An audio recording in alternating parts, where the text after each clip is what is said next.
నమస్తే. ప్రస్తుతం మనతో పాటు అడ్వకేట్ మరియు బీఆర్ఎస్ స్పోక్స్ పర్సన్ ఉపేంద్ర ఉన్నారు. మాట్లాడే ప్రయత్నం చేద్దాం. నమస్తేనా? నమస్తే. బాగున్నారా అన్న? చాలా కాలం తర్వాత బాగున్నాం. చెప్తాం. ఎట్లా ఉండబోతుందన్న రజతోత్సవం అని చెప్తా ఉన్నారు. అంటే కేసీఆర్ గారి సభలు అనగానే ప్రజల్లో కొంచెం జోష్ వస్తుంది, కానీ దానికి మించి రెట్టింపుగా ఒక నెల నుంచే మొత్తం కూడా ఆతృత పడతా ఉన్నారు సభ కోసం. దీనికి ఉన్న ప్రత్యేకత ఏంది అసలు? అంటే గతంలో చాలా సభలు పెట్టిర్రు, దానికి పెచ్చు దీనికి ఏమన్నా ఉన్నదంటారా? అంటే ఇప్పుడు కూడా కేసీఆర్ గారు బయటకు వస్తున్నాడు అన్నా, లేకపోతే ఒక బహిరంగ సభ అన్నా కూడా తెలంగాణ ప్రజలలో అది పార్టీ మనది ఇంటి పార్టీ అని, మన కేసీఆర్ గారు మన నాయకుడని, తెలంగాణకు ఒక పెద్ద మనిషి అని, లేకపోతే మన ఇంట్లో పెద్ద మనిషిలాగా, ఒక తండ్రిలాగా, ఒక అన్నలాగా, ఒక మేనమామలాగా అట్లా భావిస్తారు ప్రజలు. అంటే ఈ పార్టీకి అంటే మన అవమానాల తర్వాత, అనేక పోరాటాల తర్వాత, అనేక దుఃఖం తర్వాత, అనేక ఏడుపుల తర్వాత, అనేక చావుల తర్వాత ఒక ఉమ్మడి లక్ష్యం కోసం మనం అంతా కలిసి పోరాటాలు చేసినాం కేసీఆర్ గారి నాయకత్వంలో. దాంట్లో న్యాయవాదులు పెద్ద ఎత్తున భాగస్వామ్యమయ్యారు.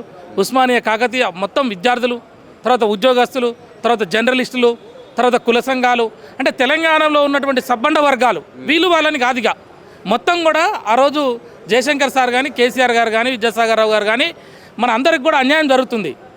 ఏది కల్చరల్గా అన్యాయం జరుగుతున్నది, మన చరిత్ర పోతున్నది, మన వంటలు మన ఇది పోతున్నాయి, మన ఉద్యోగాలు పోతున్నాయి, మన నీళ్ళు పోతున్నాయి. ఓవరాల్గా ఏంటంటే మన ప్రాంతమే మనము రెండవ పౌరులుగా ఆంధ్రప్రదేశ్ గవర్నమెంట్లో తెలంగాణ అనే మాట మాట్లాడటానికి వీలు లేకుండా ఆ రోజు జరిగినటువంటి పరిపాలన, ఉక్కు పాదం పెడతా తెలంగాణ అనే పదం ఉచ్చరించడానికి వీలు లేదు అసెంబ్లీలో. తర్వాత ఎవరైనా పాటలు పాడినా, ఎవరైనా మాటలు మాట్లాడినా వాళ్ళని తీసిపోయి బూటకపైన కౌంటర్లు చేసి అట్లే తెలంగాణ ఏడ్చింది. తెలంగాణ అన్యాయానికి గురి అయింది, అనేక మంది ఆక్రందనలు ఉన్నాయి. కాబట్టి కేసీఆర్ గారి నాయకత్వంలో ప్రజలందరూ వచ్చినాం. మనం ఉమ్మడిగా సమిష్టిగా పోరాటాలు చేసి ఆత్మత్యాగాలు, బలిదానాల తర్వాత మనకు తెలంగాణ రాష్ట్రం వచ్చింది. వచ్చిన తెలంగాణ రాష్ట్రంలో కేసీఆర్నే ముఖ్యమంత్రిగా దీవించారు. ఒకసారి, 2 సార్లు. కేసీఆర్ కూడా ఎక్కడ కూడా దాన్ని మిస్ యూటిలైజ్ చేయకుండా తను ఏదైతే చెప్పిండో, నీళ్ళు అని చెప్పిండు.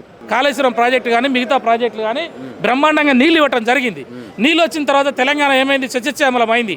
తెలంగాణ సస్యశ్యామలమే కాకుండా ఇక్కడ పంటలు పండించే కార్యక్రమంలో పెద్ద ఎత్తున పంటలు పండించాం మనం. తెలంగాణ భారతదేశ చరిత్రలో నెంబర్ 1 స్థితిలోకి మరి తెలంగాణలో పండినటువంటి పంటల ద్వారా మనం తెలంగాణ కూడా ఈ రకంగా పంటలు పండిస్తుంది. అన్నపూర్ణ అయిపోయింది, దేశంలోనే నెంబర్ 1 స్థితిలోకి వచ్చింది. అట్లా మనం రైతాంగ సమస్యల్ని మనం తీసుకొచ్చాము. తర్వాత సంక్షేమ పథకాలు, అనేక రకమైన పెన్షన్లు కావచ్చు, మిగతా విషయాలు కావచ్చు, రైతులకి కావాల్సిన అంశాలు కావచ్చు, అన్నీ కూడా మనం బ్రహ్మాండంగా ముందుకు తీసుకుపోయాం. మనం తీసుకుపోయిన తర్వాత ఏమైంది? ఇవాళ బీసీలు బాగుపడ్డారు మన దగ్గర, ఎస్సీలు బాగుపడ్డారు, ఎస్టీలు బాగుపడ్డారు, అణగారిన వర్గాలకి అన్నీ కూడా మనకు పెద్ద ఎత్తున పెన్షన్లు అందినాయి. కాబట్టి అట్లా వచ్చినటువంటి తెలంగాణలో తిరిగి ఏమైంది? కాంగ్రెస్ గవర్నమెంట్ వచ్చింది. బూటకపు మాటలు చెప్పారు, 420 హామీలు ఇచ్చారు, మరి చెక్కులు, మరి బాండ్ పేపర్లు ఇచ్చారు. బాండ్ పేపర్ల మీద సంతకాలు పెట్టి మేము రైతు డిక్లరేషన్ అని చెప్పి, బీసీ డిక్లరేషన్, ఎస్సీ డిక్లరేషన్ అని చెప్పి అనేక డిక్లరేషన్ పేరుతోటి ఓట్లు కొల్లగొట్టిన తర్వాత ఈరోజు అధికారంలోకి వచ్చి 16 నెలల్లో రైతు బంధు లేదు, దళిత బంధు లేదు, బీసీ బంధు లేదు, విద్యార్థుల స్కాలర్షిప్లు లేవు, హాస్టల్లో భోజనాలు మంచిగా లేవు, పండించిన పంటలు గిట్టుబాటు ధర లేవు, వాటిని కొంటూ లేదు, రైతులకు సమయానికి నీళ్ళు ఇవ్వలేదు, కరెంటు ప్రాబ్లమ్స్ వచ్చినాయి. కాబట్టి అన్ని వర్గాల ప్రజలు తులం బంగారం లేదు, అన్ని రకాల ప్రజలు మోసపోయినాము, గోసపడుతున్నాం అనే విషయాన్ని వాళ్ళు కన్క్లూడ్ చేసుకున్నారు. కాబట్టి ఇప్పుడు ఏమైంది? మనం రజతోత్సవం అని చెప్పి కేసీఆర్ బయటకు వస్తున్నాడు కాబట్టి ప్రజలందరూ కూడా ఇలా సమాయత్తం అవుతున్నారు. రజతోత్సవం తర్వాత ఏదైనా మార్పులు జరిగే అవకాశం ఉన్నదా? ఉంటే ఒకవేళ ఎలాంటి మార్పులు జరగబోతా ఉన్నాయి? కేసీఆర్ గారి స్పీచ్ ఎలా ఉండబోతుంది? కేసీఆర్ గారు ఏం మాట్లాడాలి, ఏం సంగతి అనేది ఆల్రెడీ ప్రిపేర్ అయింది, వారు మాట్లాడతారు. కాబట్టి ఒకనాడు ఈరోజు ఇప్పుడు ఈ నెల రోజుల కింద జరిగినటువంటి రాష్ట్ర పరిస్థితులు, ఈ ప్రభుత్వం తీసుకున్న దుందుడుకు చర్యలు, HCU భూముల గురించి చూసాం మనం. అక్కడ విద్యార్థుల్ని వాళ్ళ మీద కొట్టారు, వాళ్ళని జైల్లో వేశారు, వాళ్ళ మీద కేసులు పెట్టారు. అక్కడ ఉన్నటువంటి జింకలు కానీ, మిగతా పక్షులు కానీ వాటిని మొత్తం కూడా గూళ్ళు చెదరగొట్టారు. తర్వాత రాత్రే పొక్లైన్లు పెట్టి మేము ఏదైనా చేస్తాము, మేము ఒక నియంత్రణలాగా పరిపాలన చేస్తామని చెప్పి రాత్రే పెట్టాల్సిన అవసరం ఏముంది? ఉస్మానియా యూనివర్సిటీ, సెంట్రల్ యూనివర్సిటీ విద్యార్థుల మీద ఆ రకంగా కేసులు పెడితే ఆఖరికి కమిషన్ వస్తే ఆ కమిషన్ తీసుకుపోయి రిపోర్ట్ ఇస్తే సుప్రీంకోర్టు ముట్టకాయలు వేసి స్టే ఇచ్చి దాంట్లో కట్టడాలు కానీ, లీజుకు కానీ ఏం కూడా చేయొద్దని చెప్పిండు. సిగ్గుతోటి తల వంచుకోవాలి ప్రభుత్వం. తర్వాత నువ్వు నిన్న గ్రూప్ 1 పరీక్షల గురించి పోయావు. నువ్వు గ్రూప్ 1 పరీక్షలు ఏం జరిగింది తమ్మి? ఇవాళ ఆ పిల్లలందరూ కూడా ఎల్బీ నగర్లో ఉన్న వాళ్ళు తల్లిదండ్రులు పిల్లలు ఆశతోటి వాళ్ళు చదువుకొని గ్రూప్ 1 గ్రూప్ 2 ఆఫీసర్లు అవుతారని ఇండ్లు అమ్ముకొని అశోక్ నగర్కి వచ్చి కిరాయిలకు ఉంటారు తమ్మి. అసలు తల్లిదండ్రులు 9-10 సంవత్సరాల నుంచి పిల్లల చదువు కొరకు వాళ్ళ జీవితాలు బాగుపడాలి సెటిల్ అవుతారని చెప్పి వాళ్ళు చదివిస్తే రాపిస్తే పరీక్షలు రాపిస్తే మొత్తం కూడా అవకతవకలు. నువ్వు ప్రిలిమ్స్కి ఒక హాల్ టికెట్ అట, మెయిన్స్కి ఒక హాల్ టికెట్ అట. అసలు వచ్చిన అభ్యర్థులు అటెండ్ అయిన అభ్యర్థుల కన్నా రిజల్ట్ ఇచ్చేటప్పటికి ఎట్లా పెరుగుతారు తమ్మి? ఒకటే సెంటర్లో మరి అంతమంది 72 మందికి ఎట్లా వస్తుంది?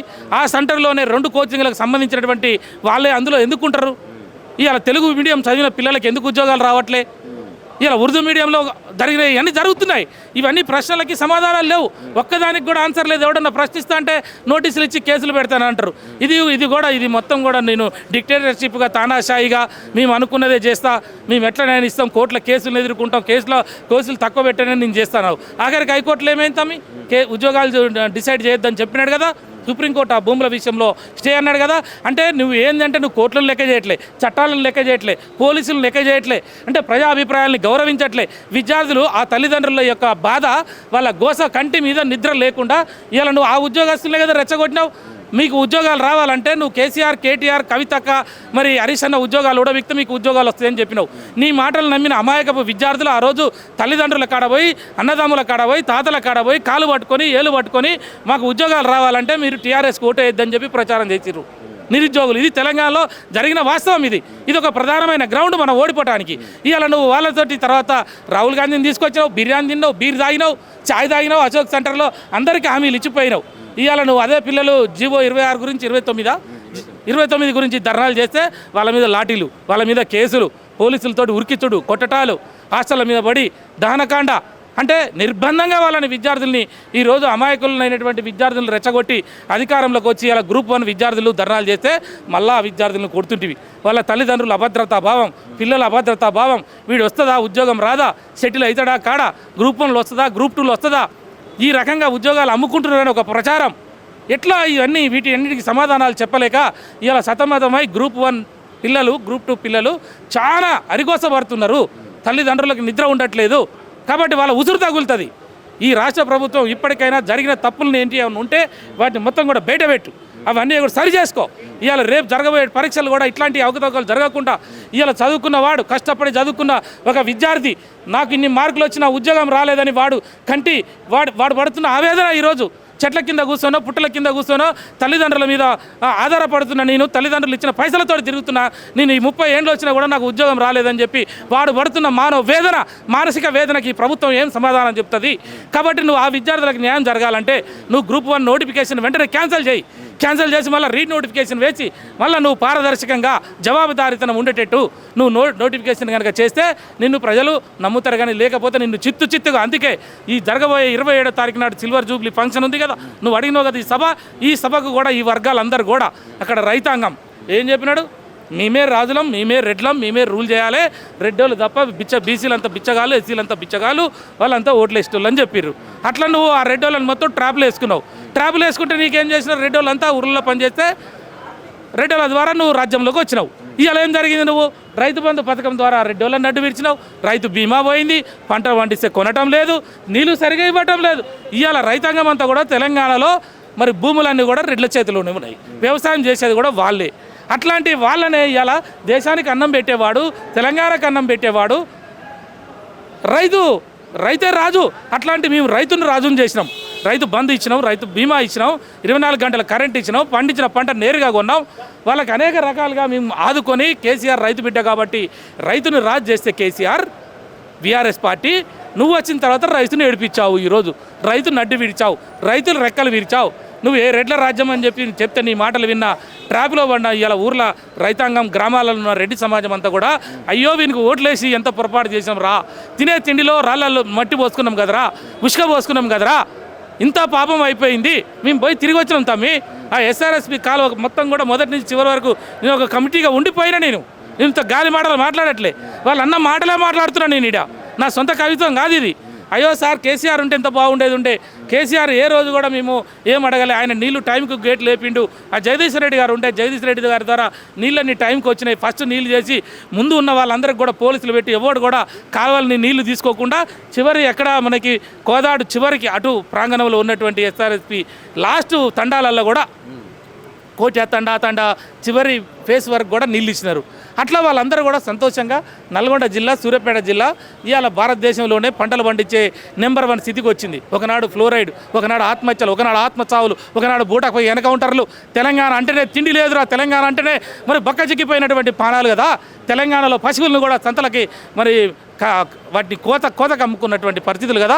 అన్నం కూడా లేనటువంటి తెలంగాణని అన్నపూర్ణంగా మార్చిన కేసీఆర్ని ఈరోజు వచ్చే రజతోత్సవ సభలలో చూడాలి.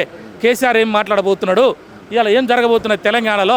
ఈ మోసపు చేసిన కాంగ్రెస్, చీటింగ్ చేసిన కాంగ్రెస్ పార్టీకి ఈ జన సమీకరణ ద్వారా ఈ ప్రజలందరూ పెద్ద ఎత్తున వస్తే ఇలా చెంపపెట్టు ముఖ్యమంత్రికి సుప్రీంకోర్టు ఎట్లా చెంపమించి వాయించిందో, హైకోర్టు ఇంకో చెంపమించి ఎట్లా వాయించిందో, దాని తర్వాత ఈ సభ ద్వారా ఈ జన సమీకరణ, జనాలు మాట్లాడే రేపు జనాల స్పందన ఇవాళ మంత్రులు కానీ ముఖ్యమంత్రి కానీ ఈ సభ తర్వాత తెలంగాణలో ఏ ఊర్లో కూడా ఎక్కడ కూడా ఒక సభలో కానీ ఒక ప్రెస్ మీట్లో కానీ వాళ్ళు మాట్లాడే పరిస్థితులు ఉండవు.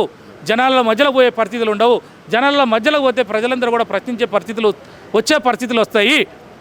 వాళ్ళే ఇప్పటికైనా బుద్ధి తెచ్చుకొని మేము చేసిన తప్పులన్నీ కూడా వాళ్ళు చెంపలేసుకొని అమరవీరుల స్థూపం కాడ మీకు తెలంగాణ ప్రజలకు నేను మోసం చేసినా, అన్యాయం చేసినా, అబద్ధాలు చేసినా కాబట్టి నా చేతులు ఇది ఉంది, ఇది చేయగలుగుతా అని చెప్పి నువ్వు క్షమాపణ కోరి రూల్ చేస్తే తప్ప నిన్ను రూల్ చేయించే పరిస్థితి మాత్రం ప్రజలు నిన్ను వదలరు కాక వదలరు అని చెప్తున్నాం.